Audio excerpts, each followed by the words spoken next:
DJ Missile ou Émilie Talieu était une figure incontournable de la musique électronique. Il s'agit d'une grande perte pour les fans de cette dernière, surtout après la mort de Paul Johnson. Rappelons que Paul Johnson, mort le 4 août 2021, avait été placé sous respirateur artificiel avant de succomber au coronavirus. DJ Missile est morte à l'âge de 42 ans, a annoncé la page Facebook du festival Panorama le mardi 14 juin dernier.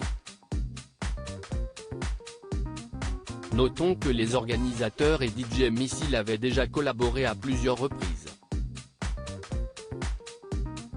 Émilie Talieu, née en 1980, n'était pas seulement une musicienne connue, mais était aussi une graffeuse, graphiste, et productrice.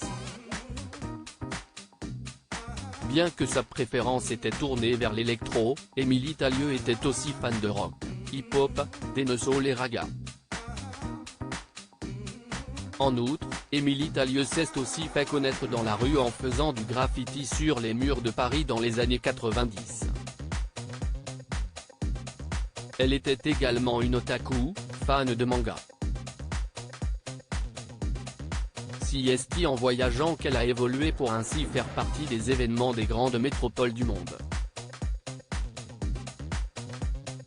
DJ Missile a précisé que son style était l'électro-world.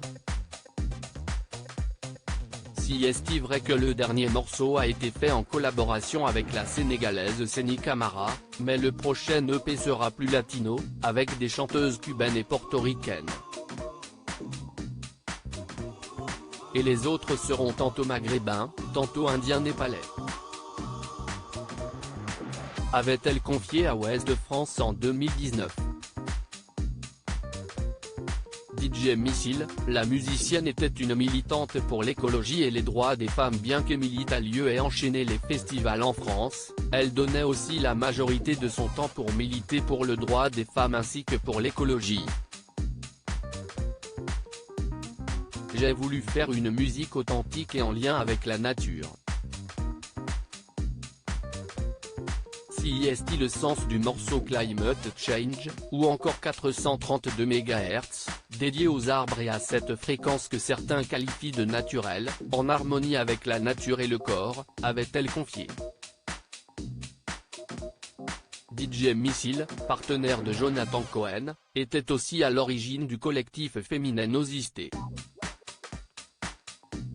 L'objectif étant de développer l'esprit d'émancipation et de solidarité. Ta musique, ton énergie et cette joie de vivre que tu partageais vont nous manquer. Nous avons aujourd'hui une grosse pensée pour sa famille et ses proches. RIP Émilie, avaient écrit les organisateurs du festival face à cette perte.